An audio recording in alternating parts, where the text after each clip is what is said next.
네, 오늘도 역시 마켓 리더에게 시장을 꿰뚫어보는 전략 챙겨봐야겠죠. 오늘 함께하실 마켓 리더는 한국투자증권의 김대준 연구원입니다. 어서 오십시오. 네, 안녕하세요. 네, 반갑습니다. 네. 자, 일단 주제부터 저희가 화면으로 공개해 볼게요. 시장 오락가락하고 오늘은 차라리 오락가락이면 날 것 같은데 너무 쏠려도 쏠려서 투자자들의 심리가 위축될 수밖에 없어 보입니다. 또 이번 주에는 참 산재한 이슈들도 많잖아요. 네. 주요 기업들의 실적 발표, 주중에는 FOMC 회의 등등. 일단 금리부터 볼까요? 네. 예상대로 베이비 스텝으로 7월은 올릴 것이다라는 말이 많습니다. 네. 그대로 보십니까? 그렇게 생각을 하고 있고요. 네. 지금 시장에서 뭐 50bp, 빅스텝을 이야기하시는 분들은 전혀 없다고 보시면 될 것 같습니다. 네. 그리고 그리고 선물 시장이나 아니면은 이 페드 워치라고 해서 향후에 금리 어떻게 될까 이걸 보게 되면 7월에 5.5로 25bp 올리는 거는 뭐 99.8%가 나왔고요. 그 다음에는 동결한다. 이렇게 전망이 진행이 되고 있습니다. 그럼 FOMC 회의 저희 관전 포인트 뭘 좀 집중해서 보면 투자에 도움될까요? 네, 일단 뭐 두 가지가 있는데요. 첫 번째는 파월 의장이 어떤 얘기를 하느냐, 이게 가장 중요하고, 두 번째는 향후의 금리 인상 경로에 대한 힌트를 좀 주는가, 이것을 봐야 될 것 같습니다. 지금 연준 내 매파 인원들이 굉장히 많고 지금 연간으로 2번 이상의 인상이 필요하다 이렇게 파월이 언급을 했기 때문에 정말로 그대로 갈 것인지, 그게 아니면은 한 번 정도 이번에 올리고 조금 열어두겠다. 이 정도로 발언이 그칠지 요거를 지켜보시면 좋을 것 같고요. 아무래도 26일 현지 시간입니다. 한국 시장에는 그러면 목요일 날 그 네. 여파가 이어질 텐데 아마도 FOMC 전까지는 한국 시장이 굉장히 좀 방향성이 없는 흐름을 보일 거고요. 그다음에 FOMC 결과 보고 만약 금리 빠르게 올릴 것 같다. 이런 굉장히 조금 확률이 낮은 전망이 나오게 되면 시장은 조정, 그렇지 않으면 잠깐 쉬었다가 다시 업종 순환매가 진행되는 흐름이 있을 수 있다. 보고 있습니다. 이렇게 저희가 참고해서 이번 주 대응해 보도록 하겠고요. 나스닥 지수가 생각보다 잘 못 가고 있어요. 생각보다가 아니라 어쩌면 흔들린다라는 표현이 맞을지도 모르겠어요. 미국 증시 견조하게 다른 것들은 나름 가는데 나스닥만 좀 흔들리는 이유는 뭘로 봐야 될까요? 일단 두 가지 요인이 있고요. 첫 번째는 거시경제 환경, 네. 방금 말씀 주셨던 금리에 대한 이슈가 있습니다. 금리 올라가게 되면 아무래도 나스닥은 굉장히 고평가 주식들이 많기 때문에 네. 금리와 반비례, 그러니까 서로 역방향의 움직임을 나타내게 돼요. 그래서 금리가 올라갈 수 있다 이런 전망이 있기 때문에 좀 쉬었고요. 두 번째 이유는 아마 일론 머스크가 이제 있는 테슬라와 관련된 이슈가 아닐까 싶습니다. 테슬라 이번에 실적을 발표를 했는데요. 매출이나 뭐 영업이익 이런 것들은 잘 나왔는데 이 수익성과 관련된 부분이 조금 약화가 됐습니다. 이게 영업이익률 이렇게 표시하는데 아무래도 예전만큼 이렇게 파는 것만큼 돈을 만들어내지 못한다 이런 이슈가 있었고요. 뭐 넷플릭스도 마찬가지로 좀 조정을 받았고 전반적으로 이제 큰 업체들 대형 성장주가 좀 쉬어가는 흐름이었다 이렇게 보시면 될 것 같고요. 그리고 이번에는 좀 기술적인 이슈가 하나가 있었는데 네. 그 나스닥 100에 대한 이 맞아요. 특별 리밸런싱 이슈가 있었기 때문에 약간 좀 쉬었다 이렇게 요약할 수 있을 것 같습니다. 시장에서 뭐 FOMC 회의도 있지만 나스닥 100 지수의 리밸런싱 말씀하신 부분을 굉장히 주목하더라고요. 리밸런싱이 뭐 대형주한테는 오히려 악재가 될 수 있다라는 말들도 나와서 국내 증시엔 또 어떤 영향으로 연결될까라는 이야기들도 연결되고 있는데 저희가 뭘 좀 주목해 보면 좋을까요? 네, 일단 그 리밸런싱 관련해서 오늘 종료가 됩니다. 네. 그러니까 24일 기준으로 해서 새롭게 나스닥 100에 여러 가지 100가지 종목들이 있고 그 비중을 조정을 한 건데 방금 말씀 주신 것처럼 이 미국에서도 빅7이라는 종목들이 있어요. 그러니까 뭐 애플, 마이크로소프트, 테슬라부터 쫙 해갖고 네. 빅테크라고 할 수 있는 것이죠. 근데 이 7가지 종목이 이 나스닥 100에서 차지하는 비중이 50%가 넘습니다.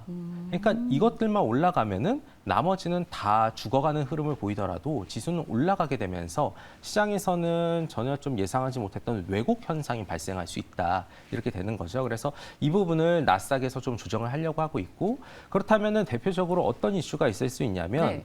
그 50% 비중이 넘어가는 이 종목들의 비중을 조금씩 다 낮춰주는 겁니다. 그렇게 되면은 이 지수를 추종하는 펀드들은 그 비율에 맞춰서 ETF라든지 패시브 펀드를 운영을 할 텐데 전반적으로 비중이 낮춰지게 되면 여기 있는 만약에 펀드를 갖고 있다면 이 비중을 똑같이 복제를 해야겠죠. 그러면은 50% 있던 거를 한 45% 줄인다. 그러면 이 5%를 팔게 될 것이고 그렇게 되면 주가 좀 하락하는 모습이 나올 수가 있습니다. 근데 이거는 미국의 이슈고 네. 한국에 어떤 영향을 미칠 것인가 이걸 보게 되면 지금 한국 시장 미국하고 굉장히 연동되는 모습이에요. 그래서 예를 들어서 테슬라가 오르면 한국의 2차 전지가 굉장히 반짝반짝하고요. 맞아요. 네, 테슬라가 빠지게 되면 좀 쉬어가는 흐름들. 근데 아마도 이번 리밸런싱 때문에 이런 빅테크가 좀 쉬게 되면 한국도 약간 약세 압력을 받을 수 있는데 지금은 약세 압력을 받지만 근데 또 수급의 쏠림이 너무 심해가지고 그거를 조금 벗어나서 올라갈 수도 있는 그런 환경입니다. 국내 증시가 뉴욕 증시랑 비슷한 양상은 있지만 사실 2차 전지에 굉장히 쏠림 현상이 있다는 점은 또 특이한 점이기도 하잖아요. 그렇죠. 그래서 같이 갈 가능성도 있지만 이 쏠림 때문에 좀 지켜볼 필요는 있겠다라는 점도 기억해 보겠고요. 뉴욕발 이슈 하나 더 볼게요. 굵직한 기업들이 이번 주에 실적 발표 정말 많이 하더라고요. MS, 알파벳, 메타 등등이 기다리고 있고 역시 이것 또한 국내 관련 기업들에 영향을 미칠 가능성이 있습니다. 이들 실적 어떻게 보세요? 네, 일단 뭐 미국은요 전통적으로 이 컨센서스 시장에 나오는 예상치가 있다면 웬만하면 기업들이 그거보다 좋게 실적이 나와요. 왜요? 그건 이 미국에 있는 애널리스트들이 한국에 있는 애널리스트보다 눈높이가 조금 낮습니다. 그래서 어느 정도 이렇게 나올 것 같아요 했는데 기업들은 그거보다 더 높은 실적을 발표하게 되면서 이제 예상을 상회하는 뭐 영어로 얘기하자면 어닝 서프라이즈 이렇게 나오게 되거든요.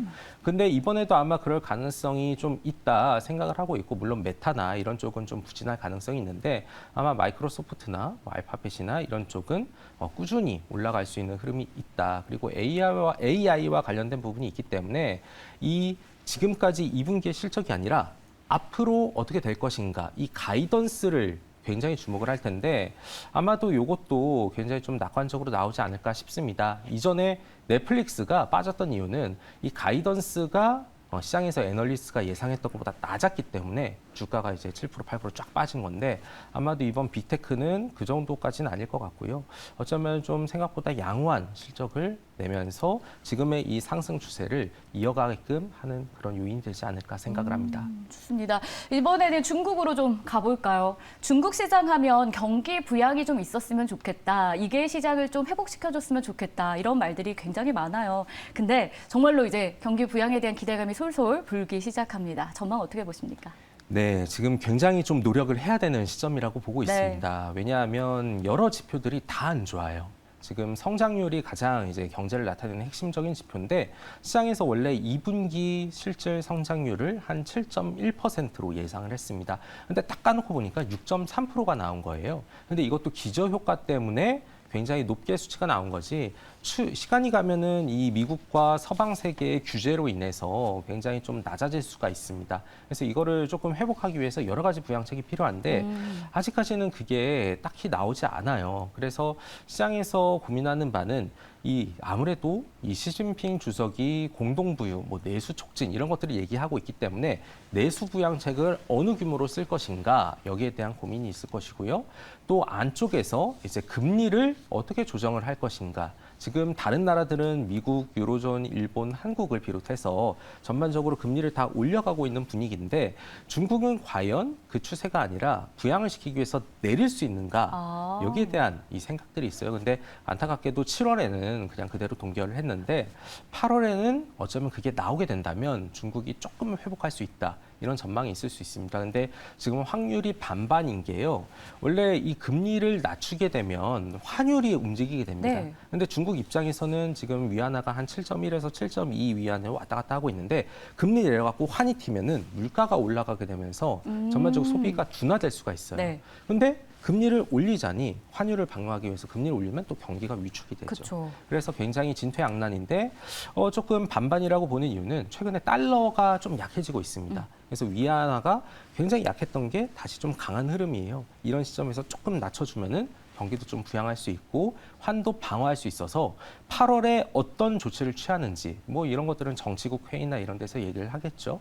근데 이런 것들은 좀 시간을 두고 지켜봐야 될 것 같습니다. 어렵네요. 반반이다. 네. 반반에 대한 의견도 굉장히 또 의미가 있는 이야기들로 반반 의견이다 보니까 지켜보는 방법밖에 없어 보이는데 그럼 국내 증시 이야기도 좀 해보고 싶어요. 글로벌의 이렇게 산재한 이슈들 사이에서 나름 그래도 지수 자체만 놓고 보면은 일단 계속 오르고 있긴 하잖아요. 누가 주도하건 간에요. 이런 흐름이 좀 언제까지 이어질지도 궁금하고 하더라도 어쨌든 이런 글로벌 이슈들 산재하면 관망세가 좀 짙지 않겠습니까? 어떻게 네. 보세요? 일단 단기적으로 보게 되면요. 이번 주는 방금 앞서 말씀드렸던 것처럼 목요일까지는 아마도 왔다 갔다 하는 흐름이 있을 거예요. 왜냐하면 되는 종목들, 일부 2차 전지 때문에 지수가 올라가고 있는데 나머지 종목들은 다 빠지고 있기 때문에 지수가 쉬어가고 있습니다. 근데 그 이후에는 결국에 매크로 환경들 그리고 기업들의 실적 이런 것들을 보게 되는데 저는 예전에도 말씀드렸던 것 같은데 한국 시장이 올해 나쁘진 않을 것 같아요. 왜냐하면 수출도 굉장히 안 좋지만 조금씩 반등하고 있는 네. 과정이고요. 원달러 환율도 1,300원 넘게 왔다 갔다 하다가 어느 순간 또 1,200원 중후반으로 내려왔습니다. 근데 아마도 이 추세가 이어지고 8월 초에 나올 수출 증가율이 또 개선되는 흐름이 있다면 한국 증시가 올라가는 게 굉장히 정당화될 수가 있다는 거죠. 그래서 지금 한국 시장에 대해서는 뭐 2,100 후반대에서 2,650까지 올라갔다가 지금 뭐 2,620, 30인데 좀 많이 오른 거 아니냐 이렇게 생각할 수도 있지만 조금 더 위쪽으로 열려 있다.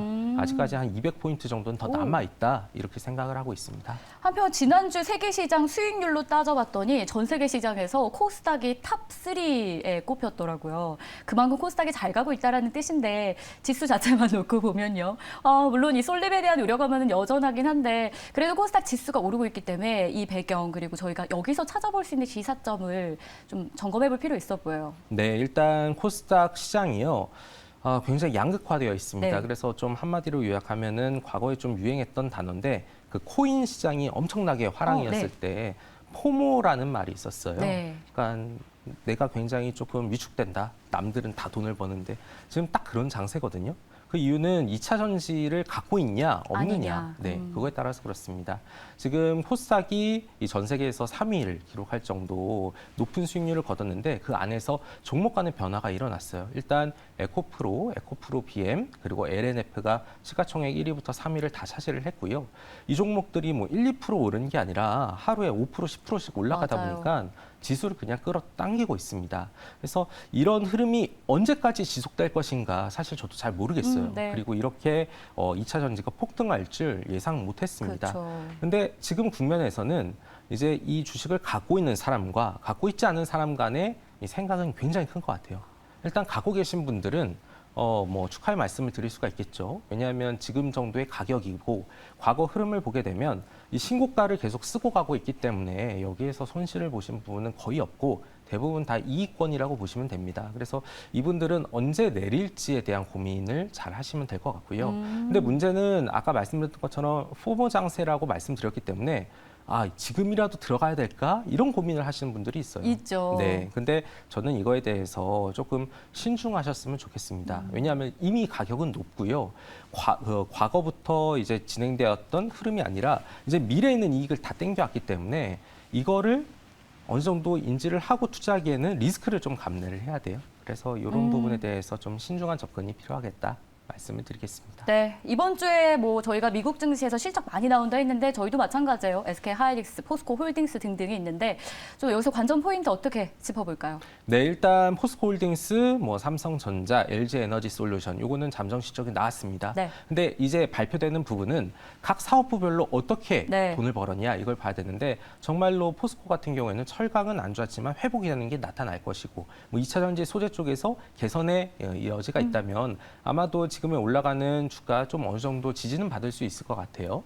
그리고 삼성전자나 LG엔솔도 특히 삼성전자는 반도체 사업부뿐만 아니라 여러 가지 사업부가 있잖아요. 네. 특히 반도체가 회복을 했느냐 요거를 지켜보시면 좋을 것 같습니다. 그리고 반도체와 관련해서 SK 하이닉스가 있는데 지금 시장에서 영업이익 2.9조 원 적자를 예상하고 있는데 요거보다 숫자가 좀 덜 나온다.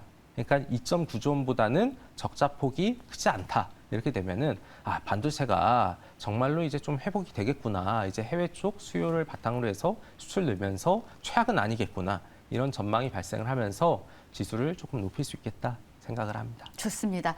자, 앞서서 저희한테 이번 주 증시 대응법에 대해서 힌트를 좀 주셨어요. 쫓아가는 거, 특히 2차 전지 쫓아가는 거 신중할 필요 있다 하셨는데 좀 구체적인 전략 세워주신다면요. 네, 일단 2차 전지를 갖고 계신 분들은요. 뭐 뚜렷한 뭐 여기에서 크게 뭐 액션을 취하실 필요는 없는 것 같고 네. 만약에 그대로 보고 계시다가 아마도 시세 큰 출렁임이 있다면 그때 이제 매도를 하시면서 이익을 실현하시면 될 것 같고요.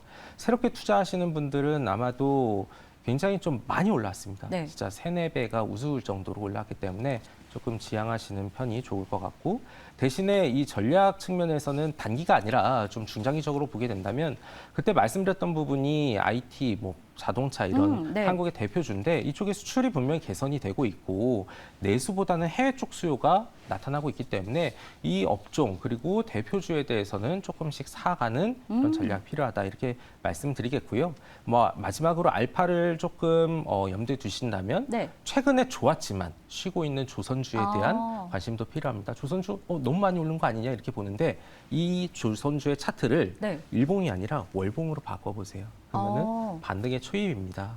지금 신조 성과도 올라가고 있고요. 수주도 많이 나오고 있기 때문에 충분히 지켜봐도 된다 이렇게 말씀을 드리겠습니다. 지난주 출연하셨을 때 반도체 그리고 자동차에 대한 기대감이 있다라고 하셨는데 그거에 대한 의견은 동일하신 거고 네, 맞습니다. 플러스 알파로 힌트를 더 드리자면 조선주를 여러분도 지금 한번 HTS 보고 계신다면 해보세요.